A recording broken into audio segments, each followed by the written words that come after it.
మంచిదనాన్ని పెట్టండి. ఆడవాళ్ళకి ఎంత జిగుత్సాకరంగా ఉందంటే మీరు పెట్టిన ఆ లేడీ చూసినారు కదా, కొత్త బీర్తల రోజా పువ్వులు వేసుకుంది, ఫోటో పెట్టినారు కదా మా వాళ్ళు కూడా.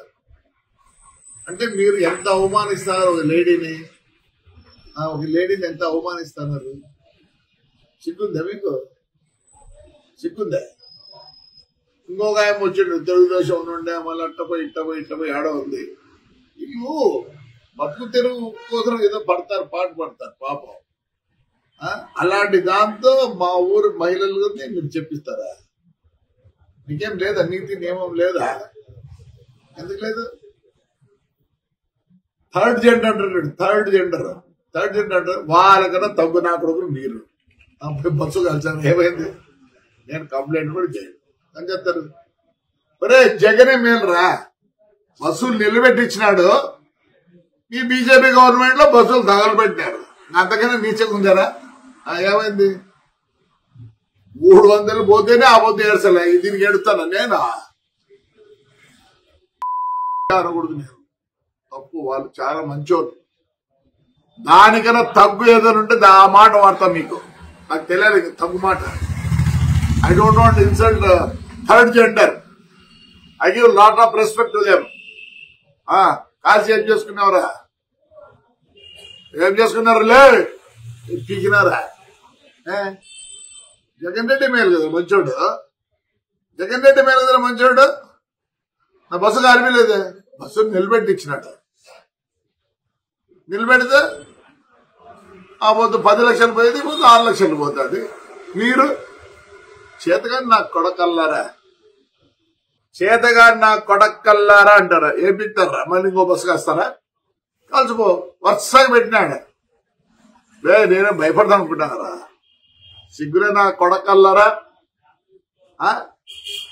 16,000 మంది వచ్చినారు ఆడపిల్లలు. ఏమనంటే తురుకోలోనేమో హిజాబ్ చేయాలంటే వాళ్ళ మొగాలు మీరు చూడాలన్నా. నా కొడకల్లారా, వీడితో మన మొగాలు బయటికి రాకూడదు, అంతే కదా? కదా ఏం చేసినారా? ₹1 ఖర్చు పెట్టినారు. దాని పేరు చెప్పుకొని అమ్ముకుంటారు. మీ పార్టీ పేరు చెప్పుకొని అమ్ముకుంటారు. ఆయనకి మన నా కొడకల్లారా. వాళ్ళేమో లోపల ఉన్నారంటే ఆడపిల్లలు, ముస్లిం ఆడపిల్లలు ఏమో తీయాలంటే ముఖం చూడాలి. వాళ్ళు మీరు ఆచారం రా నా కొడకల్లారా. చేయడు. రేపు సంక్రాంతి చేయడు రా నా కొడకలు. మీకు చేతులు అయితే న్యూ ఇయర్స్ అంట చేయకూడదు. ఆడవాళ్ళు బయటికి రాకూడదు. మీరు ఎట్లా ఆడవాళ్ళు రానిలే నా కొడకల్లారా. అదే అనకూడదు. థర్డ్ జెండర్ తక్కువ కొడుకులు. అదేమని ఉంటే చేయండి. రేపు శివరాత్రి వస్తుంది, రాడు రేపు సంక్రాంతి వస్తుంది, రాడు నవరాత్రి వస్తుంది. అంటే ఎవరు ఎంజాయ్ చేయకూడదు ఊర్లో. వాళ్ళంటే ఇంట్లో కూర్చోాలంటే వీళ్ళు ఏమో భోగాలు చూడాలంట. అదే కదా మీకు చెప్పేది. ఎందుకు మీకంట అందుకే మళ్ళీ నాకు కొడగలరా? చూడు నీ అమ్మ మీ బతుకులేదరా. మీ గురించి మాట్లాడదు కూడా సిగ్గుచేట. కంప్లైంటా? Suo motu case కట్టుకోలేరా? నాకు మీ మీద నమ్మకం లేదు, అందుకే నేను కేసు దలుచుకోలే. పట్టకపోయి కేసు రాపించుకోండి. నేను వద్దంటే మళ్ళీ రాపియాలంటే వద్దు కేసు అని. సుమోటో కేసు కట్టి చేసుకోండిరా. లేదా సుమోటో కేసు కట్టకూడదా? మీ మీద నమ్మకం ఉంది నాకే. న్యాయపరంగా ఉంటే నమ్మకం ఉంటుంది. ఎస్పీ గారు నమస్కారం. నాకైతే కేసు వద్దండి, నాకేం కాదు. 6 ఏళ్లే ఆ బస్సులో నిలబెట్టి ఏమైంది? నాకేం కాలేదు. నీ చేతనైతే పోలీస్ చేతనైతే నేను కేసు ఇచ్చినా ఒకటే, ఈగమైనా ఒకటే. ప్రూవ్ చేయండి. నీ చేతనైతే మీరు ప్రూవ్ చేయలేరు. మిమ్మల్ని మళ్ళీ చాలా అనాల ప్రూవ్ చేస్తారా? ఏమంటే ఎస్పీ గారు ఇంటెలిజెన్స్ వాళ్ళు ప్రూవ్ చేస్తారా? చేత కాదని నేను వద్దనుకోండి కేసు ఏమవుతుంది? ఏం కాదు. నేను ఎప్పుడూ అన్ని పోగొట్టుకున్నా. 450 కోట్లు పెట్టుకున్నా బస్సులో. 5 ఏళ్ళలో నేను 450 కోట్లు పోగొట్టుకున్నా. ఇదేంటి నాకు? చేతనైతే పోలీస్, చేతనైతే పోలీస్ సాక్షాత్కుడు కాదు. అది కాలినాక బస్సు అంతా ఆ హీట్ పైన పడేది. ఓ షార్ట్ సర్క్యూట్ అని రాసుకో. నేనేం అడగడం లేదు నాకు బస్సు కావాలని. చూడండి మీ ఎక్స్ఎంఎల్ అండి వాడు అంతా మళ్ళీ అంత ధైర్యం లేదు వాడికి, పాపం అంత ధైర్యం లేదు వానికి. వాని పేరు పెడతారు. ఉన్నింది మాట్లాడతారు. చెప్పు, పోలీసుకు ఉందే, ఇంటెలిజెన్స్ ఉందే, షార్ట్ సర్క్యూట్ అది పైరానికి షాక్ తగలేదా అని ఉంటాయి చూడండి. షార్ట్ సర్క్యూట్ కాదు, అంటించినారు. అంటించిన తర్వాత ఏమైంది, ఫ్లేరప్ అయిపోయి పైన చిన్నగా వైరు పోతాడు, మెయిన్ వైరు హీట్ ఏమైంది, తెగి పడింది. రాసుకోండి, చేతికాన్ వల్ల చేతికాన్ అయిపోయి కదా, షార్ట్ సర్క్యూట్ అయిపోయినా. నమస్కారం ఎస్పీ గారు, ఇంటెలిజెన్స్ అవుతుంది నమస్కారం, పోలీసు అవుతుంది నమస్కారం. భారతీయ జనతా పార్టీని, అనుబంధ సంస్థలని నోటికొచ్చినట్టు మాట్లాడుతా ఉన్నాడు. జేసీ ప్రభాకర్ రెడ్డిని నేరుగా హెచ్చరిస్తా ఉన్నా. జేసీ ప్రభాకర్ రెడ్డిని నేరుగా హెచ్చరిస్తా ఉన్నాను. ఒళ్ళు దగ్గర పెట్టుకోవాలి, నోరు అదుపులో పెట్టుకోవాలి. నోటికొచ్చినట్టుగా భారతీయ జనతా పార్టీని కానీ, భారతీయ జనతా పార్టీ అనుబంధ సంస్థల్ని కానీ, ఆర్ఎస్ఎస్ లాంటి మహోన్నతమైనటువంటి సంస్థను కానీ నోటికొచ్చినట్లుగా మాట్లాడితే చూస్తూ ఊరుకునేది లేదు. తగిన విధంగా బుద్ధి చెబుతామనే విషయం ఆయనకు అర్థం కావాలి.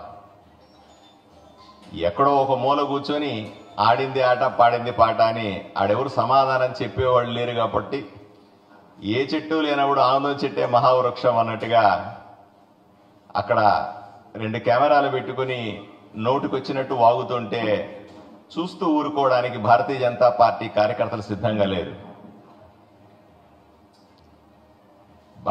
మహిళల్ని గౌరవించలేని వ్యక్తి మహిళల గురించి ఏం మాట్లాడుతున్నాడు ఆయన? ఆ ఊర్లో మహిళలు కానీ సమాజంలో మహిళల పట్ల గౌరవంతో ఉండాల్సిన అవసరం ఉంది. పార్టీ కార్యకర్తల పట్ల, పార్టీల పట్ల బాధ్యతతో వ్యవహరించాల్సిన అవసరం ఉంది. కెమెరా ముందుంది కదా అని నోటికొచ్చినట్టు మాట్లాడితే దాని పరిణామాలు చాలా తీవ్రంగా ఉంటాయని జేసీ ప్రభాకర్ రెడ్డిని హెచ్చరిస్తా ఉన్నాం.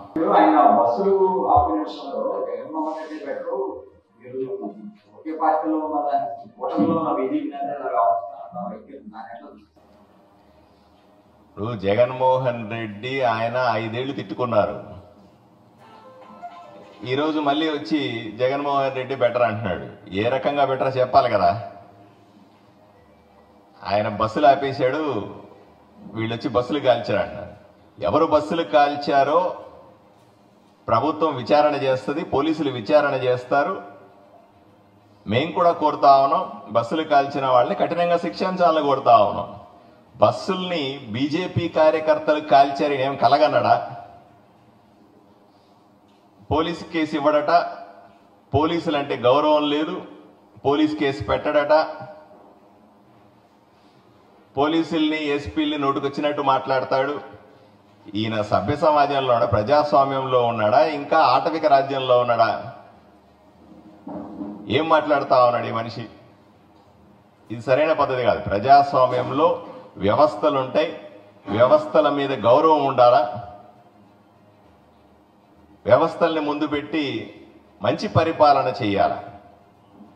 అంతేగాని నేను వ్యవస్థలను నమ్మను, పోలీసులు నమ్మను, గవర్నమెంట్ నమ్మను, ఈయన ఎక్కడి నుంచైనా ఊడిపడ్డా, ఇది కూడా మంచిది కాదు. ప్రజాస్వామ్యంలో ప్రజాస్వామ్యబద్ధంగా నడుచుకోవాలని ఆయనకి హెచ్చరిస్తా ఉన్నాం, ఆయనకి సూచిస్తా ఉన్నాం. టీడీపీ అధిష్టానాన్ని తీసుకెళ్లడం అనేది మా అధ్యక్షురాలు, మా పార్టీ తప్పనిసరిగా చేస్తుంది. ఎందుకు చేయదు? ఒక కూటమిలో ఉన్నటువంటి ఒక మున్సిపల్ చైర్మన్, మాజీ ఎమ్మెల్యే నోటికొచ్చినట్టుగా కూటమి గురించి, కూటమి పార్టీని ఆయన మాట్లాడుతున్నది బీజేపీ గురించి మాట్లాడుతా ఉన్నాడు. బీజేపీ గురించి మాట్లాడేటువంటి అర్హతలు ఏమున్నాయి ప్రభాకర్ రెడ్డి చెప్పండి? దేశంలోనే పెద్ద పార్టీ, ప్రపంచంలోనే పెద్ద పార్టీ. ఈయన మున్సిపల్ చైర్మన్ అయితే ఇట్లాంటి మున్సిపాలిటీ చైర్మన్లు భారతీయ జనతా పార్టీలో దేశమంతా కొన్ని వందల మంది ఉన్నారు. వందల మంది ఎమ్మెల్యేలు ఎంపీలు ఉన్నటువంటి అత్యంత గౌరవం ఉన్నటువంటి పార్టీ భారతీయ జనతా పార్టీ. దాన్ని మాట్లాడే నైతిక హక్కు ఇతనికి ఏముంటుంది? దాంతోపాటుగా బీజేపీ ఆయన గుర్తు రావట్లేదట, ఆర్ఎస్ఎస్ అనే కానీ దాని అనుబంధ సంస్థలను గుర్తు రావట్లేదట. ఇవన్నీ కూడా అహంకారపూరితమైనటివి. ఇంత అహంకారం రాజకీయాల్లో పనికిరాదు. ప్రజలు ఓటేసి గెలిపిస్తే వాళ్ళకు అణిమణిగి మణిగి ఉండాల, ప్రజలకు నిరంతరం సేవ చేసుకోవాలి. ఎప్పుడో నాకు నోరుంది కదా అని ఊరి మీద పడితే, నోరుంది కదా అని నోటుకొచ్చినట్టు మాట్లాడితే పరిస్థితులన్నీ ఒకే రకంగా ఉండవు కదా. ఇది మంచి పద్ధతి కాదు. ఒకప్పుడు నడిచింది కదా అని ఇప్పుడు కూడా అలాగే నడుస్తుంది అనుకోవడం మూర్ఖత్వం.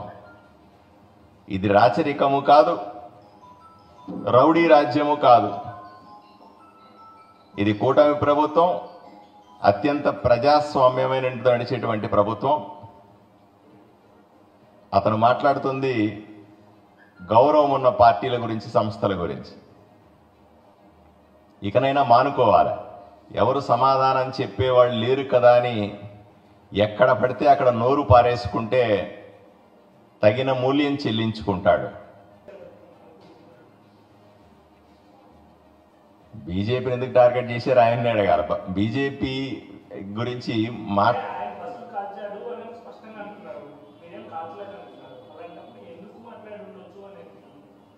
ఆయన్ని అడగాలి. ఇప్పుడు బీజేపీ కార్యకర్తలు ఆయన బస్సులు కాల్చాల్సిన అవసరం లేదు. ఒకే కూటమిలో ఉన్నాం, రెండు మిత్ర పార్టీలు, కాల్చాల్సిన అవసరం లేదు, గొడవ పడాల్సిన అవసరం లేదు. అతనికి నిజంగా బీజేపీ కార్యకర్తలు అలా చేసి ఉన్నారని అనుమానం వస్తే అతను పోలీస్ కేసు పెట్టాలా, పోలీసులు విచారణ చేస్తారు. పోనీ బీజేపీ కార్యకర్తలు బస్సు కాల్చారని ఏ ఆధారంతో మాట్లాడుతున్నావా నువ్వు? నీ దగ్గర ఏం ఎవిడెన్స్ ఉంటే మీడియా ముందు పెట్టు. నా దగ్గర సీసీ ఫుటేజ్ ఉంది, లేదా పలానా వ్యక్తి ఫోటోలు తీశాను, పలానా దగ్గర వీడియోలు ఉన్నాయి, ఇట్లాంటివి చెప్పాలి తప్ప ఆధారాలు లేని మాటలు మాట్లాడి ఏదో ఒక రూమ్లో కూర్చొని ఒక కెమెరా పెట్టుకొని నోటుకు వచ్చేసినట్టు మాట్లాడడం అన్నది సరైన పద్ధతి కానే కాదు కదా. పార్టీల మధ్య 100 గొడవలు ఉంటాయి. పార్టీల మధ్య గొడవల్ని ఇప్పుడు ఆయన ఒక పార్టీలో ఉన్నాడు, భారతీయ జనతా పార్టీ ఆయన సిద్ధాంతాలు వేరే, భారతీయ జనతా పార్టీ సిద్ధాంతాలు వేరే అయి ఉండవచ్చు. రెండు పార్టీల మధ్య జరుగుతున్నటువంటి సైద్ధాంతిక విభేదాల్లో ఇంతకుముందు విమర్శించుకుని ఉండొచ్చు కూడా. అంతలో మాత్రాన పొత్తు వచ్చిన తర్వాత, ఒక కూటమి ఏర్పడిన తర్వాత, కూటమిలో అతిపెద్ద మెజారిటీతో గెలిచిన తర్వాత ఈరోజు ఆయన చేస్తున్న వ్యాఖ్యలు ప్రజాస్వామ్యబద్ధంగా లేవు. నోరు అదుపులో ఉండాలి ఎవరికైనా సరే, ఒక రాజకీయ నాయకుడికైనా సరే. మనల్ని చూసి 10 మంది రాజకీయ నాయకులు, 10 మంది పౌరులు మెచ్చుకునే విధంగా ఉండాలి. అలా కాకుండా బరిదిగించినట్టుగా రౌడీలు గూండాలు వాడే భాష మాట్లాడతా ప్రజానాయకులుగా ఎట్లా చలామణి అవుతారు? ఇది ప్రజాస్వామ్యంలో ఒప్పుకోం, ఎట్టి పరిస్థితుల్లో ఒప్పుకోం. భారతీయ జనతా పార్టీ ఇటువంటి పదజాలం వాడడం, ఇటువంటి దూషణలు చేయడం, ఈ రకంగా వ్యవహరించేయడాన్ని ఒప్పుకోదు. అది ఏ పార్టీలో ఉన్నా సరే. రెండు పార్టీల మధ్య విభేదాలున్న సర్వసాధారణం. కూటమిలో పార్టీ నాయకుల మధ్య సాధారణంగానే అభిప్రాయ భేదాలు ఉంటాయి. వాటిని పరిష్కరించుకునే పద్ధతులు కూడా ఉంటాయి. కూటమిని చంద్రబాబు నాయుడు గారు స్పష్టంగా చెప్పారు, రాబోయే 25 సంవత్సరాల పాటు ఈ కూటమిని కొనసాగించాలా అని గౌరవ ముఖ్యమంత్రి చంద్రబాబు నాయుడు గారు కానీ, గౌరవ ఉప ముఖ్యమంత్రి పవన్ కళ్యాణ్ గారు కానీ ఇద్దరు కూడా చాలా స్పష్టంగా చెప్తా ఉన్నారు. ఇక్కడ కూటమి సమస్య కాదు, అతని వ్యక్తిగత సమస్య. ఇది కూటమిలో అందరూ అలా లేరు, అతని వ్యక్తిగత సమస్య. ఏదో మనసులో పెట్టుకొని, లేదా నేను ఏం మాట్లాడినా ఎవరు పట్టించుకోరులేనో, నేను ఏం మాట్లాడినా నడుస్తుంది లేనో భారతీయ జనతా పార్టీ మీద నోటుకొచ్చినట్టు మాట్లాడితే ఎలా?